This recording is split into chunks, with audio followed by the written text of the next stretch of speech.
আসসালামু আলাইকুম। রজতুল কনফারেন্সের হজ কাফেলার পক্ষ থেকে দেখছেন আমাদের রান্নার কার্যক্রম। তো আমরা গতকাল সকাল থেকে আমাদের কার্যক্রম শুরু হয়েছে, এখন পর্যন্ত শেষ হয়নি। প্রায় আপনার অনেকগুলো পাতিল বসাবে, 2000 মানুষের রান্না। তো আমাদের এই কার্যক্রমের পিছনে আজকে দুদিন ধরে শ্রম দিতে আমাদের যারা স্বেচ্ছাসেবী আছে অনেকে অসুস্থ হয়ে পড়েছে, এই অবস্থা হয়ে গিয়েছে।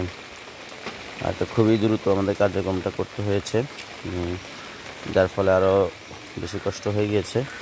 তো কষ্ট বড় জিনিস না, সবচেয়ে বড় জিনিস হচ্ছে এখানে একটা সফলতার সাথে সকলের মধ্যে বিলিয়ে দেওয়াটাই সবচেয়ে বড় মনে করি সফলতা, যাতে করে সকলেই ভালোভাবে খেতে পারে, এই উদ্দেশ্যে কার্যক্রম করা।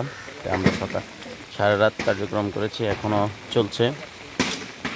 যারা সারা রাত কাজ করেছি আমরা, যারা এখন ঘুমাচ্ছে, প্রায় এখানে 10-15-20 জন মানুষের মতো কাজ করছে। বাবুর্চিরা ভিজে ভিজে কাজ করছেন, দেখছেন এখানে আমাদের রান্নার কার্যক্রম চলছে।